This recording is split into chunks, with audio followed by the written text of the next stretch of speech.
আসলে গফরগাঁও কার্যত একটি মিথ, কিন্তু এর পরিচিতি অনেক জেলা থেকেও অনেক ব্যাপক। এক নামে সারা বাংলাদেশেই গফরগাঁওকে চেনে। 1946 সালে অল ইন্ডিয়া মুসলিম লীগের কনফারেন্স হয়েছিল গফরগাঁয়ে। মাওলানা শামসুল হুদা পাঁচবাকি সাহেব কিন্তু তার আমানত পার্টির প্রস্তাবনায় বলেছিলেন যে পাকিস্তান না পাকিস্তান। আসসালামু আলাইকুম সুপ্রিয় দর্শক সকলকে স্বাগত জানাচ্ছি দৈনিক অগ্রযাত্রা প্রতিদিনের বিশেষ আয়োজন আমার কথায়। সাথে আছি আমি আশরাফ আলী ফারুকী। আমাদের সাথে আজকে এমন একজন অতিথি উপস্থিত রয়েছেন যিনি একজন অধ্যাপক এবং মুক্তিযুদ্ধে বিষয়ক একাধিক গবেষণা করে তিনি প্রায় 13টির উপর গ্রন্থ রচনা করেছেন। এছাড়াও তিনি শিক্ষা, ইতিহাস, ঐতিহ্য এবং বিভিন্ন বিষয় নিয়ে গবেষণা করে থাকেন। অধ্যাপক সোহেল মোজাহার, কেমন আছেন আপনি? আমি ভালো আছি, আপনি? আলহামদুলিল্লাহ, আমি ভালো আছি। আমরা ইতিমধ্যেই আপনার বেশ কয়েকটি বই পড়ার সুযোগ হয়েছে, যেখানে আপনার নিজের এলাকা ময়মনসিংহের গফরগাঁওয়ের বিভিন্ন ইতিহাস, ঐতিহ্য তুলে ধরেছেন এবং সেখানকার স্কুল, কলেজ, মানুষের জীবন বিষয়ে অনেক তথ্য আপনি তুলে ধরেছেন। প্রথমেই আপনার পরিচয় এবং আপনার এই গবেষণাধর্মী লেখা এবং এই বিষয়গুলো যদি একটু দর্শকদের জানাতেন। সুপ্রিয় দর্শক, আপনারা ইতিমধ্যে আমার নাম শুনেছেন, তারপর আমি আরেকবার বলছি, আমার নাম সোহেল মাজেহার। আমি পেশাগত জীবনে অধ্যাপনার সাথে যুক্ত। লেখালেখি আমি আমার ছাত্র জীবন থেকেই করি। মুক্তিযুদ্ধ, ইতিহাস, শিক্ষা, সংস্কৃতি, গল্প, কবিতা, প্রবন্ধ এইগুলো নিয়ে কাজ করি। এক অর্থে লেখালেখির সাথে যুক্ত। এর পাশাপাশি আমি যে অঞ্চলে আমার জন্ম হয়েছে, যেখানে আমি বড় হয়েছি, যেখানে আমার ঋণ আছে, সেই অঞ্চল সম্পর্কে আমি চেষ্টা করি সচেতন থাকার জন্য। আমরা ইতিমধ্যে দেখেছি গফরগাঁওয়ের ইতিহাস, ঐতিহ্য নিয়ে আপনি বেশ কয়েকটি বই রচনা করেছেন। আপনি যদি নিজের এলাকার সম্পর্কে কিছু জানাতেন আমাদের, অর্থাৎ গফরগাঁওয়ের ইতিহাস, ঐতিহ্য সম্পর্কে খুব সংক্ষিপ্ত সময়ে যদি জানান। আসলে গফরগাঁও কার্যত একটি মিথ বলছি কারণে যে এটি একটি উপজেলা, কিন্তু এর পরিচিতি অনেক জেলা থেকেও অনেক ব্যাপক। এক নামে সারা বাংলাদেশেই গফরগাঁওকে চেনে।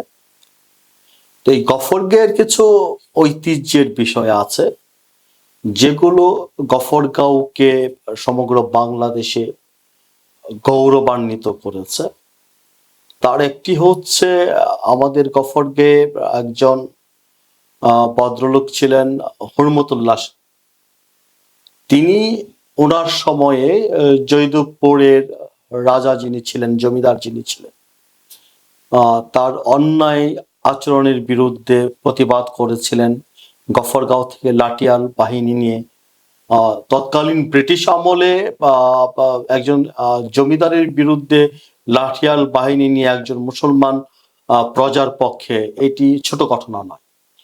কারণ বুঝতে হবে, তখনকার জমিদাররা ছিলেন ব্রিটিশদের পৃষ্ঠপোষকতা পেতেন, ব্রিটিশদের সাহায্য সহানুভূতি পেতেন।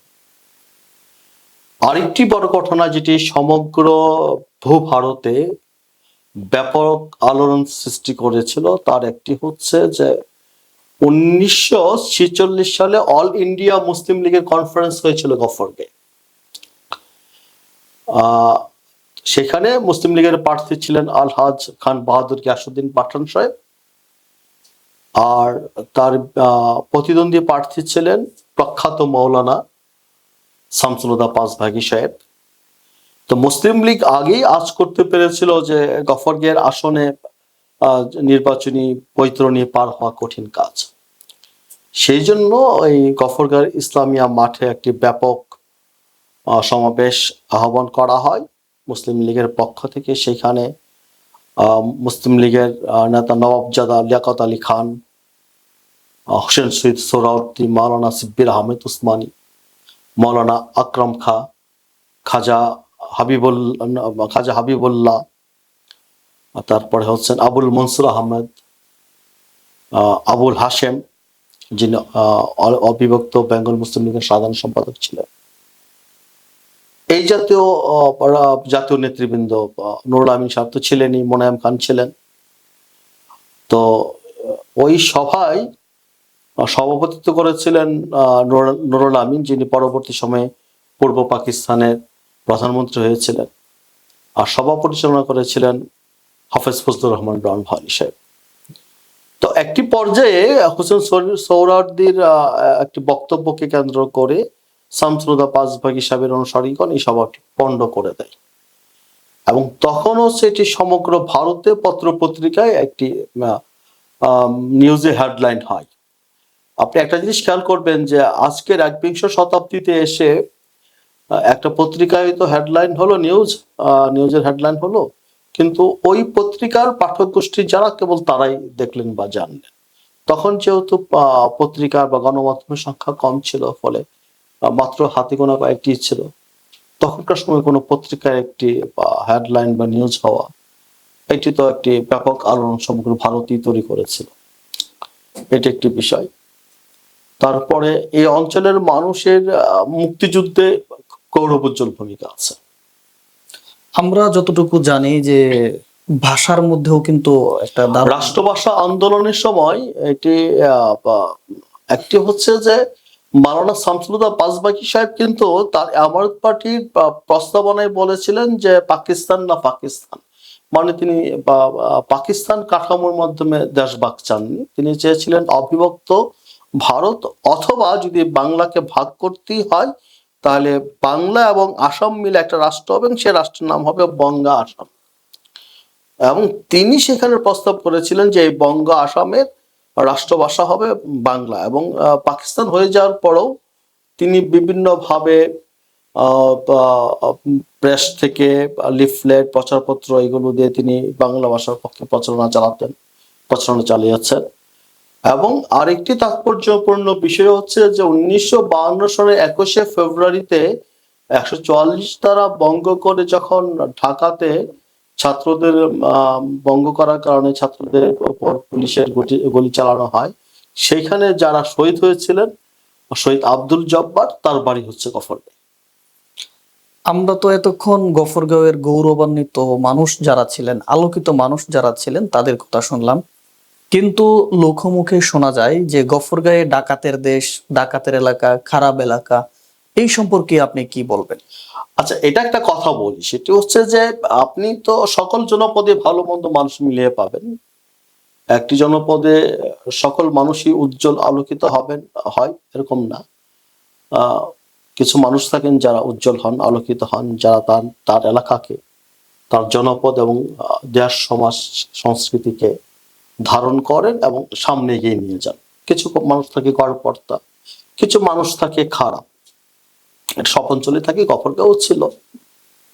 কিন্তু এখানে একটা অতিরঞ্জন অতি প্রচার আছে। অতিরঞ্জন অতি প্রচারটা হচ্ছে এরকম যে গফরগাঁয়ের যে রেল স্টেশনটি বা ঢাকা ময়মনসিংহ রেলপথ বা ঢাকা ময়মনসিংহ উত্তরবঙ্গের রেলপথ, ঢাকা হচ্ছে রাজধানী। সমগ্র উত্তরবঙ্গের যোগাযোগ ব্যবস্থা একটা সময় পর্যন্ত ময়মনসিংহ গফরগাঁও হয়েছিল। অর্থাৎ আপনাকে ট্রেনে সেই রাজশাহী থেকে রংপুর, দিনাজপুর, বগুড়া থেকে আপনি আসবেন, যমুনা নদী পার হয়ে, জগন্নাথগঞ্জ ঘাট হয়ে, বাহাদুরাবাদ ঘাট হয়ে, জামালপুর, ময়মনসিংহ হয়ে ট্রেনে করে আপনি ঢাকা যাচ্ছেন। তো ওই অঞ্চলের প্যাসেঞ্জার যারা থাকতেন তারা ট্রেনে হচ্ছে দেখা যাচ্ছে একটা লম্বা সিট আছে, উনি হয়তো এখানে ঘুমিয়ে একা একাই সিটটা দখল করে আছে। গফরগাঁও থেকে প্যাসেঞ্জার উঠলো, যাত্রী উঠলো, তারা বলে যে ভাই আমাদের একটু বসতে দিল না। এটি নিয়ে একটু ঝগড়াঝাটি, মনোমালিন্য, বচসা হতো। স্বভাবতই গফরগাঁও থেকে একসাথে বেশ কিছু প্যাসেঞ্জার উঠতেন, যাত্রী উঠতেন, তাদের একটা প্রভাব থাকতো। এইখানে কিছু বাড়াবাড়ি হয়ে থাকতে পারে বা হয়েছে, এটা অস্বীকার করার সুযোগ নেই। আবার দেখা যাচ্ছে যে গফরগাঁও স্টেশনকে বা উপজেলাকে কেন্দ্র করে তার আশেপাশের যে উপজেলাগুলো ছিল আগে, ভালুকা, তখন তো ঢাকা ময়মনসিংহ সড়ক পথ ছিল না, ভালুকার লোকজন গফরগাঁও হয়ে যাতায়াত করতেন, নান্দাইলের লোকজন। হোসেনপুরের লোকজন, পাকুন্দিয়ার লোকজন, এই সমস্ত লোকজন কিন্তু আসলে বেসিক্যালি এবং ত্রিশালের একটা অংশের লোকজন, এই অঞ্চলের লোকজন গফরগাঁওকে বেস করে গফরগাঁও স্টেশনের মাধ্যমে তারা ঢাকা ময়মনসিংহ যাতায়াত। ফলে গফরগের এই প্যাসেঞ্জার বা যাত্রী সংখ্যাটা বেড়ে যেত, এটা একটা প্রভাবের জায়গা তৈরি। এটা একটা বিষয় ছিল। আবার দেখা যেত যে অন্যান্য অঞ্চলের যারা অপরাধী লোক ছিল তারা অপরাধ করে বলতো যে আমার বাড়ি গফরগাঁও, ফলে গফরগাঁও একটা মিথ হয়ে দাঁড়িয়েছে। ন্যায় অন্যায় ভালো মন্দ ছিল, কিন্তু যেভাবে অতি প্রচারটা দেওয়া হচ্ছে সেটা ছিল না, এতটা না। বরং আমি মনে করি যে একটা কথা আছে, সে কথাটা বলে নি মাঝে, যে গফরগাঁয়ে যারা সরকারি চাকরি করতে আসেন তারা কর্মকর্তা থাকেন, তারা দুবার কাঁদেন। আচ্ছা, একবার কাঁদেন হচ্ছে যে যখন কেউ শোনে যে তাকে পোস্টিং দেওয়া হয়েছে গফরগাঁয়ে, তখন তিনি ভয়ে কাঁদেন যে আমি কিভাবে গফরগাঁও যে চাকরিটা করব, আমার সময়টা কাটাবো।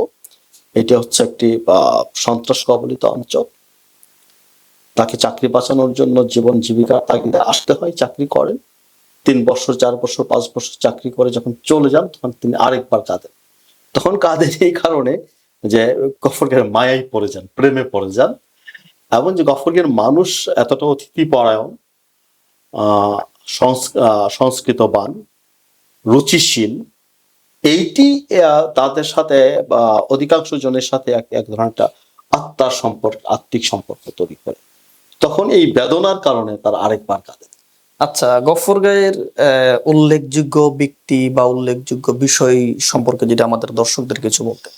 আসলে যদি আমি গফরকে এক কথাই আমার প্রথমেই যার কথা বলতে হবে তিনি হচ্ছেন যে মাওলানা শামসুদ্দৌলা পাঁচভাগী সাহেব। বিরল ব্যক্তিত্ব ছিলেন, আমানত পার্টির প্রতিষ্ঠাতা, এবং 1937 থেকে 1954 সাল পর্যন্ত তিনি গফরগাঁও থেকে 3 বার নির্বাচিত হয়েছেন। 1937 সালের নির্বাচনে, 1946 সালের নির্বাচনে, এবং সর্বশেষ 1954 সনের যুক্তফ্রন্টের প্রার্থী হিসেবে নির্বাচিত হয়েছেন। তার কিছু আধ্যাত্মিক গুণাবলী সম্পর্কে শোনা যায়। আরেকজন ছিলেন খান বাহাদুর আলহাজ গিয়াসউদ্দিন পাঠান, মুসলিম লীগের সেন্ট্রাল কেন্দ্রীয় নেতা ছিলেন। যদিও গফরগাঁও থেকে পাশ করতে পারেননি, যাবৎকালে গফরগে একজন মাত্র ব্যক্তি মন্ত্রী হয়েছেন, তিনি পাকিস্তানের কেন্দ্রীয় সরকারের অর্থ প্রতিমন্ত্রী ছিলেন, আবার পূর্ব পাকিস্তান সরকারের কৃষি সমবায় বিষয়ক মন্ত্রী ছিলেন। আজকে যে কৃষি ব্যাংকটা দেখছেন এইটি মূলত আলহাজ খান বাহাদুর গিয়াসউদ্দিন পাঠান এবং হাফেজ ফজলুর রহমান রন ভাওয়ানি সাহেব তাদের মাধ্যমে স্থাপিত হয়েছে। হাফেজ ফজলুর রহমান রন ভাওয়ানি সাহেব একজন গুরুত্বপূর্ণ রাজনীতিবিদ ছিলেন। তিনি কৃষক প্রজা পার্টির সেন্ট্রাল কমিটির মেম্বার ছিলেন, বৃহত্তর ময়মনসিংহ জেলা কৃষক প্রজা পার্টির সাধারণ সম্পাদকের দায়িত্ব পালন করেছেন, জমিদার প্রথা উচ্ছেদ আন্দোলন করেছেন, জমিদার বিরুদ্ধে আন্দোলন করেছেন, কৃষকদের স্বার্থের পক্ষে লড়াই করেছেন, মুসলমানরা যাতে গরু কুরবানি দিতে পারে সেই জন্য লড়াই করেছেন। তারপরে আপনি ধরেন মাওলানা মহিউদ্দিন খান সাহেব ছিলেন, তার বাবা মাওলানা আনসারউদ্দিন সাহেব ছিলেন। নিঃসন্দেহে আলোকিত মানুষ, গুরুত্বপূর্ণ মানুষ। র্যাংলার কিরণ দে ছিলেন গৌরব করার মতো মানুষ, যিনি গণিত শাস্ত্রে বিশেষ কৃতিত্ব অর্জন করেছিলেন। তারপরে হাজি সুফি উমেদ আলী মক্কাতে দীর্ঘকাল ইমামতি করেছেন। এরকম অনেকেই ছিলেন। আরেকজনের কথা বলা যায় কাজী হালিমউদ্দিন, তারপরে নসরুদ্দিন খান, যিনি গফরগাঁয়ের ইসলামিয়া হাই স্কুল স্থাপনে নসরুদ্দিন খান, কাজী হালিমউদ্দিন সাহেব ওনাদের গুরুত্বপূর্ণ ভূমিকা ছিল। তারপরে হচ্ছেন ডাক্তার আব্দুর রহমান গান্ধীপাড়া কলেজের যিনি প্রতিষ্ঠাতা, আশকর আলী আকন্দ, ওনারা গুরুত্বপূর্ণ মানুষ ছিলেন। তো গফরগাঁয়ের বিখ্যাত জিনিসের মধ্যে যেটা আমরা বিভিন্ন বই পুস্তকে দেখতে পাই বা অনলাইনে দেখতে পাই সেটা হচ্ছে গফরগাঁয়ের বেগুন। এই বেগুন সম্পর্কে যদি দর্শকদের কিছু জানাতে। আসলে গফরগাঁয়ের এই বেগুনটা দেখতে, তার সৌন্দর্য এবং তার স্বাদে এটি সমগ্র বাংলাদেশে অনন্য। এটাকে লাফা বেগুন বলে। এটি গফরগাঁওয়ের ছাড়া, শুধু গফরগাঁও নয়, গফরগাঁওয়ের চরালগি ইউনিয়নেরও একটি নির্দিষ্ট গ্রাম ছাড়া অন্য কোথাও চাষ হয় না। ইদানিং যদিও দেখা যাচ্ছে যে ওই বা মেলান্দ নারিন্দার দিকে কিছু হচ্ছে, কিন্তু দুটোর আবার কোয়ালিটির যথেষ্ট ফারাক আছে, স্বাদ এবং কোয়ালিটির ফারাক আছে। ফলে এই বেগুন হচ্ছে গফরগাঁওয়ের ঐতিহ্যের একটা গুরুত্বপূর্ণ বিষয়, এটাকে অস্বীকার করার সুযোগ নেই। আচ্ছা, এখন আপনার কাছে আরেকটি প্রশ্ন, যেটা হচ্ছে যে গফরগাঁও আমরা দেখেছি সম্প্রতি দুটি ভাগ হয়েছে। প্রথম দক্ষিণ গফরগাঁও উপজেলা এবং গফরগাঁও উপজেলা।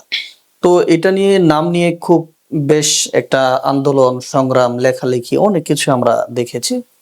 তো অবশেষে দক্ষিণ গফরগাঁও উপজেলা হিসেবে নামটি স্থানান্তরিত হয়েছে। কিন্তু এরপর থেকে নতুন আর একটি বিতর্ক সামনে এসেছে যে এটার শহরটা কোথায় হবে, এটার যে ভবন বা এটার যে হেডকোয়ার্টার বা এটার পৌরসভা কোথায় হবে, এটা নিয়ে একটি আলোচনা সমালোচনা ইতিমধ্যে আমরা সামাজিক যোগাযোগ মাধ্যম সহ বিভিন্ন মানুষের কাছে দেখতে পাই। তো এই বিষয়ে আপনার মতামত কি? আসলে এটা তো খুব ক্লিয়ার কথা। আপনি গফরগাঁওয়ের দক্ষিণের 8টি ইউনিয়ন নিয়ে নতুন একটি উপজেলা সম্ভবত এই মাসেরই 1 তারিখ সিদ্ধান্ত হয়েছে, 7 তারিখ গ্যাজেট হয়েছে যদি আমি ভুল না করে থাকি। এখন 2024 সালের একটা পরিপত্র ছিল আমি যতদূর জানি, সেইখানে উপজেলা সদর স্থাপনের জন্য কতগুলো ক্রাইটেরিয়া নির্ধারণ করে দেওয়া হয়েছিল। একটি ক্রাইটেরিয়া হচ্ছে জনবহুল অঞ্চল হতে হবে। এখন যে দুটো বিতর্ক, এটি যদি আপনি পাগলা বাজার ধরেন, পাগলা বাজার জনবহুল অঞ্চল, কান্দিপাড়া বাজারও নিঃসন্দেহে জনবহুল অঞ্চল। শিক্ষা প্রতিষ্ঠান থাকতে হবে, কান্দিপাড়ায় শিক্ষা প্রতিষ্ঠান আছে, পাগলায়ও আছে। যেরকম কান্দিপাড়ায় একটা কলেজ, একটা গার্লস স্কুল, একটা হাই স্কুল, প্রাইমারি স্কুল, অন্যান্য কেজি প্রতিষ্ঠান বেসরকারি, ওগুলো তার উল্লেখ করার মতো কিছু না, ওগুলো আছে। আবার পাগলাতেও একটি হাই স্কুল, একটি গার্লস স্কুল, একটি প্রাইমারি স্কুল, একটি দাখিল মাদ্রাসা এবং সম্প্রতি একটি কলেজ নির্মাণের কাজ, স্থাপনের কাজ শুরু হয়েছে। আর সম্ভবত আগামী চলতি শিক্ষাবর্ষ থেকে এখানে ভর্তি হবে আমি যতদূর জানি। ফলে এখানে কলেজও আছে, পাগলাতে তফসিলি ব্যাংক আছে, কান্দিপাড়াও তফসিলি ব্যাংক আছে, তারপরে বিমা টিমা পাগলাতে আছে, কান্দিপাড়াও আছে। কিন্তু কান্দিপাড়া থেকে পাগলা কেন গুরুত্বপূর্ণ, এটা তো একটা প্রশ্ন। এটা একটা বড় এটা প্রশ্নটা হচ্ছে যে আপনাকে দক্ষিণ গফরগাঁওয়ের যে 8টা ইউনিয়ন, এই 8টা ইউনিয়নের সাথে যদি কানেক্টিভিটির কথা বলেন, তাহলে এটা পাগলাতে সহজ। পাগলা হচ্ছে মধ্যবর্তী জায়গা, অর্থাৎ আপনি নিগড়ি থেকে আসেন, সরাসরি আপনি পাগলা আসতে পারেন। টাঙ্গাব থেকে, পাইতল থেকে, পাঁচবাগ থেকে, উস্তি থেকে, এবং লংগাইয়ের একটা অংশ আছে, সেটা হচ্ছে ডিমাইল, কাজা, গোলাবাড়ি, বাগরাটেক, হাওয়াখালী, মশাখালীর মুখী, কান্দি, বাইনা, বাতুরি, প্রসাদপুর। এই প্রত্যেকটা অঞ্চলকে কিন্তু থেকে পাগলা কাছে, এবং পাগলার থেকে পাগলা বা দত্তের বাজার ইউনিয়নের সাথে কিন্তু এই উপজেলার 7টা ইউনিয়নের সীমান্ত আছে। অর্থাৎ দত্তের বাজার ইউনিয়নের সাথে টাঙ্গাব লাগোয়া, নিগড়ি লাগোয়া, পাইথল পার্শ্ববর্তী ইউনিয়ন, লংগাইয়ের পার্শ্ববর্তী ইউনিয়ন, উস্তি পার্শ্ববর্তী ইউনিয়ন, পাঁচবাগ পার্শ্ববর্তী ইউনিয়ন। শুধুমাত্র মশাখালীর সাথে এই দত্তের বাজার বা পাগলার সরাসরি কোনো সীমানা নাই। আচ্ছা, কিন্তু কান্দিপাড়ার সাথে মাত্র 3টা ইউনিয়নের সীমানা আছে।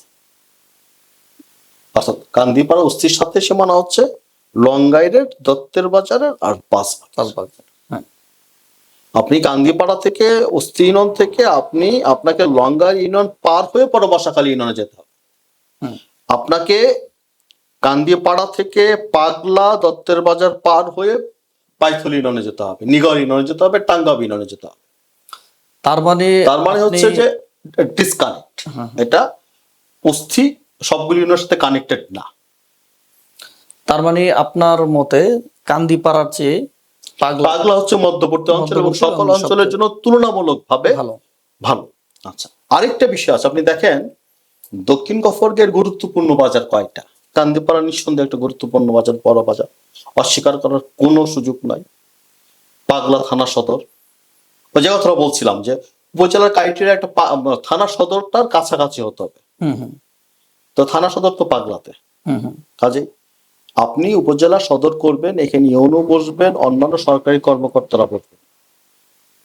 আর রাজনৈতিক কালচার নানা হোক কারণ হঠাৎ করে কিছু ক্ষুব্ধ জনগণ এসে ইউনো অফিসকে ঘেরাও করে ফেলে, ঘেরাও করে ফেল। করতেই তো পারে, হ্যাঁ, করতে পারে। নানা রকম স্বাভাবিক। কর্ম। এখন যদি থানা থেকে ইউনো অফিসের দূরত্ব 4 কিলো 5 কিলো দূরে হয়, তাহলে পুলিশ সেখানে যে নিরাপত্তা দিতে দিতে কিন্তু একটা অঘটন ঘটে যেতে পারে। হুম হুম আর যদি কাছাকাছি দূরত্ব 0.5 কিলোমিটার 1 কিলোমিটারের ভিতর বা 1.5 কিলোমিটারের ভিতর হয়, তাহলে পুলিশ এসে দ্রুত নিরাপত্তাটা দিতে পারবে। আমাদের পুলিশ প্রশাসন কেন, একটা বড় কারণ তো হচ্ছে সরকারি কর্মকর্তা কর্মচারীদের নিরাপত্তা দেওয়া। হুম হুম এটা তো অস্বীকার করার সুযোগ নেই। না, এটা অস্বীকার করার সুযোগ। তা আমি যে কথাটা বলছিলাম যে এই যে দত্তের বাজার, বড় বাজার, গয়েশপুর বা পাগলা বড় বাজার, কান্দিপাড়া, মখী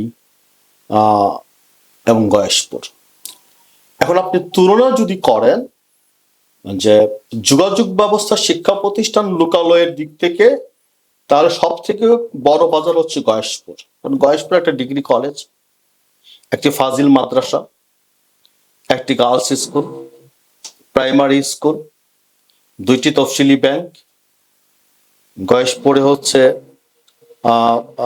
তেলের পেট্রোল পাম্প, হুম হুম এবং এখানে হচ্ছে পাটের ব্যবসা কেন্দ্র, দানের ব্যবসা কেন্দ্র। একসময় এখানে বিএডিসির অফিস ছিল, যেটি পরবর্তী সময়ে একসময় এমপি ফজলুর রহমান সুলতান সব কেটে এখান থেকে নিয়ে গেছে। আরো হচ্ছে এইখানে কান্দিপাড়া শুধুমাত্র সড়ক পথে যোগাযোগ, আর গয়েশপুর হচ্ছে সড়ক পথে, নদী পথে।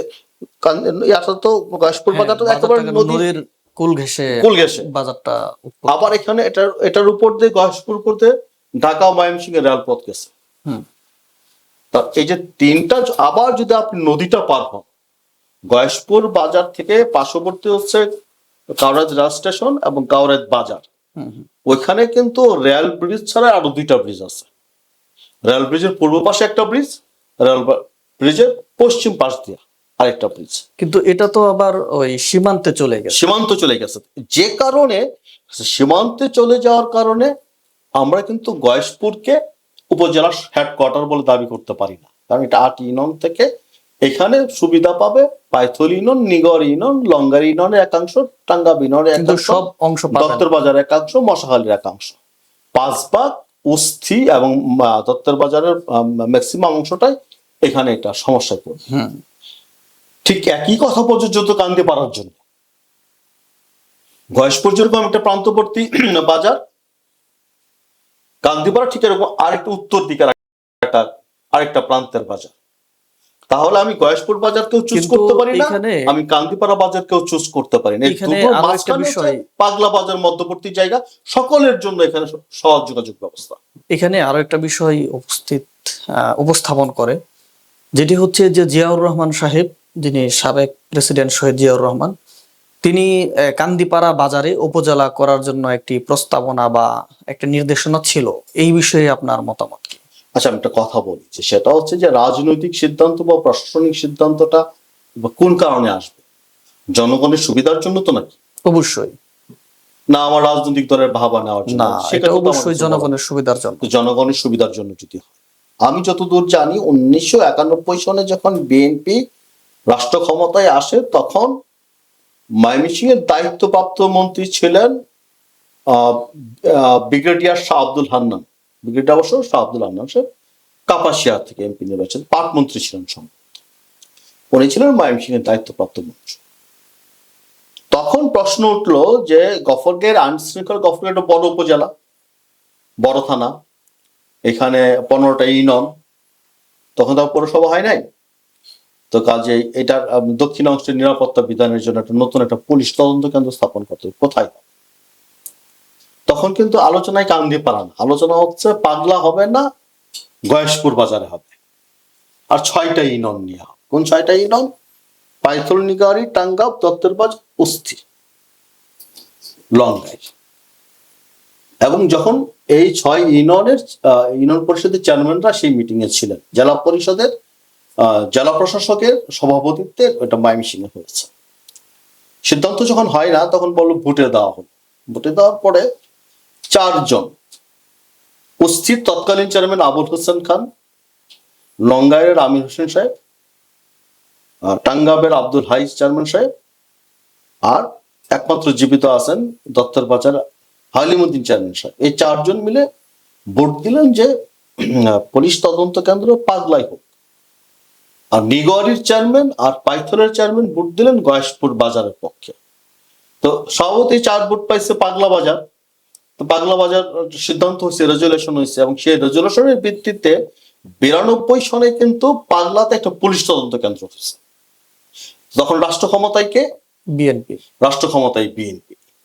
এটার সভাপতিত্ব কে করেছেন? তৎকালীন ময়মনসিংহের জেলা আর প্রশাসক যিনি ছিলেন, ডিসি যিনি ছিলেন। আর এটা সমন্বয় করেছেন কে? তৎকালীন ময়মনসিংহের দায়িত্বপ্রাপ্ত মন্ত্রী ব্রিগেডিয়ার শাহ আব্দুল হান্নান অব, তিনি এটার সমন্বয় করেছেন। এবং 92 সনে এখানে পুলিশ আছে উইথ আর্মস, এবং এটা বাড়াবাড়িতে পুলিশ তদন্ত কেন্দ্র দীর্ঘকাল ছিল। 2008 সালে যখন আওয়ামী লীগ রাষ্ট্র ক্ষমতায় আসলো, 2011 সালে তৎকালীন প্রধানমন্ত্রী উনি গেলেন গফরগে, তৎকালীন যিনি এমপি ছিলেন ক্যাপ্টেন গিয়াসউদ্দিন অব, উনি পাগলা থানার একটা প্রস্তাব দিলেন আপগ্রেড, অর্থাৎ পুলিশ তদন্ত কেন্দ্র থেকে এটা আপগ্রেড করার জন্য, উন্নত করার জন্য। এবং সেই প্রস্তাবের ভিত্তিতে 2012 সালে পাগলা একটা থানা হল।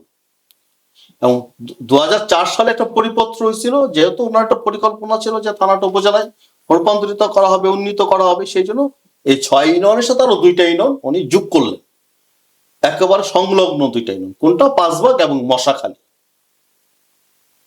এই 8 ইউনিয়ন হয়ে গেল। এবং এই 8 ইউনিয়নের কেন্দ্রস্থল যেখানে আগে পুলিশ তদন্ত কেন্দ্র ছিল, ওইখানে থানাটা হইল। তো তৎকালীন এমপি তো নিজের এখানে কিছু করেন না, এটা তো এটার তো সূচনা 1991-92 সনেও না, এটা তো পাকিস্তান আমলে সূচনা হয়েছিল। তখন একজন বিশিষ্ট রাজনীতিবিদ ছিলেন জয়নাল আবেদিন সাহেব, উনি ব্রিটিশ সরকারের সময় ডেপুটি ম্যাজিস্ট্রেট ছিলেন। উনি জাতীয় লীগ থেকে সংসদ নির্বাচন করেছেন 70 সালে, 73 সালে। ওনার বাড়ি পাগলাতে। উনি একেবারে একটা সেমিনার করে সকলকে দেখে বুঝিয়েছেন যে পাগলায় যে মিডল পয়েন্ট, এইখানে গফরগাঁও থেকে ভাগ করে নতুন একটা থানা হওয়া উচিত, এবং হইলে এইখানে তার সদর দপ্তর হওয়া উচিত। তার মানে ইতিহাস এবং বিভিন্ন বিবেচনায় আপনার মতে যে গফরগাঁও কান্দিপাড়া থেকে দক্ষিণ পাগলা হচ্ছে মধ্যস্থল এবং সুবিধাজনক একটি জায়গা, এটার কোনো বিকল্প নেই। ধন্যবাদ এই বিষয়টি আমাদেরকে, দর্শককে ক্লিয়ার করার জন্য। আর অবশেষে আপনাকে যে প্রশ্ন করব সেটা হচ্ছে যে আপনার গ্রন্থ যেগুলো প্রকাশিত হয়েছে সেই গ্রন্থের নাম, এবং যদি আপনি এই গ্রন্থ কত সাল থেকে আপনি লেখালেখি শুরু করেছিলেন এবং পরিসমাপ্তি কি, এবং আগামীতে আপনি কি ধরনের গ্রন্থ আনতে চান এবং এখন কি নিয়ে কাজ করছেন, এগুলো একটু জানাতেন। আসলে লেখালেখির সূচনা তো আমার ছাত্র জীবন থেকেই। আমি যখন হাই স্কুলে পড়ি তখন থেকেই টুকটাক লিখি। এটা প্রবলভাবে শুরু হয় আমি যখন অনার্সে পড়ি, ঢাকাতেই লেখাপড়া করেছি আমি, তখন পত্রপত্রিকার সাথে কিছু লেখালেখি যুক্ত হয়। ঢাকার শাহবাগে আজিজ মার্কেট কেন্দ্রিক যারা যে সকল লেখকরা আড্ডা দিতেন, আমিও তাদের সাথে আড্ডা দিতাম। এইভাবে লেখালেখির পরিসরটাও বৃদ্ধি পেয়েছে। তো আমার 2009 সম্ভবত সর্বপ্রথম আমার বইটা বের হয়েছে, মুক্তিযুদ্ধে গফরগাঁও। তার 1-2 বছর পরেই বের হয়েছে একটা কবিতার বই, জলের ছবল তাঁতঘরের নকশা। কিছুদিন পরে বের হয়েছে ময়মনসিংহ জেলার মুক্তিযুদ্ধের ইতিহাস, মুক্তিযুদ্ধ, জাতীয় প্রেক্ষাপট ও পাগলা থানা। এর মাঝে আরেকটা কাব্যগ্রন্থ বের হয়েছে, তার নাম হচ্ছে মন্ত্রবাসীর বাদক। আমার একটা প্রবন্ধের কাজ ছিল, সেটি হচ্ছে যে বাংলাদেশের উপন্যাস কৃষক বিদ্রোহ থেকে মুক্তিযুদ্ধ। সেটা 4টা মূল সাবটাইটেল ছিল। একটি হচ্ছে কৃষক বিদ্রোহ, 69-এর গণঅভ্যুত্থান, 52-এর রাষ্ট্রভাষা আন্দোলন, 71-এর মুক্তিযুদ্ধ। তারপর হচ্ছে রফিকুদ্দিন ভূঁইয়ার একটা জীবনী, এর মাঝে আবার বের হয়েছে শিক্ষার ক্রমবিকাশ ও গফরগের সামাজিক ইতিহাস। এখানে হচ্ছে মানে এই বইটা সম্পর্কে আমি একটু বলি। যে আপনি দেখবেন যে বাংলাদেশের বিভিন্ন শিক্ষা প্রতিষ্ঠান, যে প্রাচীন শিক্ষা প্রতিষ্ঠান যার বয়স 50, 75, 100, 150 বছর হয়েছে, ওই সকল শিক্ষা প্রতিষ্ঠান ওই 50 বছর, 75 বছর, 100 বছর পূর্তি উৎসব করে, এবং ওই উৎসব উপলক্ষে সাময়িকী বা সংকলন, বার্ষিকী বের হয়। ওগুলোতে ওই তাদের নিজস্ব প্রতিষ্ঠান ইতিহাসটা থাকে। কিন্তু আপনি কোথাও একটা অঞ্চলের, একটা উপজেলার বা একটা জেলার সমস্ত শিক্ষা প্রতিষ্ঠানের ইতিহাস পাবেন। আমি শিক্ষার ক্রমবিকাশ ও গফরগের সামাজিক ইতিহাস এই গ্রন্থে আমাদের তৎকালীন গফরগের উপজেলার দক্ষিণের 8 ইউনিয়ন, এখনকার ভাষায় দক্ষিণ গফরগের 8 ইউনিয়ন, এই দক্ষিণ গফরগাঁও উপজেলার 8টা ইউনিয়নের যত primary school, high school, college, যত আলিয়া মাদ্রাসা, কওমি মাদ্রাসা, এই প্রতিষ্ঠানগুলো কারা স্থাপন করেছেন, কিভাবে করেছেন, কারা জমি দিয়েছেন, প্রথম কে প্রধান শিক্ষক ছিলেন বা প্রতিষ্ঠান প্রধান ছিলেন, গভর্নিং কমিটিতে কারা ছিলেন, বা এগুলোর কি কি সামাজিক সংকটের সম্মুখীন হতে হয়েছে, নানাজন নানাভাবে সহযোগিতা করেছে, সামাজিক গল্পটা, এইগুলো আমি তুলে আনার চেষ্টা করেছি। এবং এটার দ্বিতীয় খণ্ডের কাজটা বর্তমান গফরগাঁও উপজেলার যে 7 ইউনিয়ন এবং পৌরসভা 8টা ইউনিটে, এই কাজটাও আমার কমপ্লিট।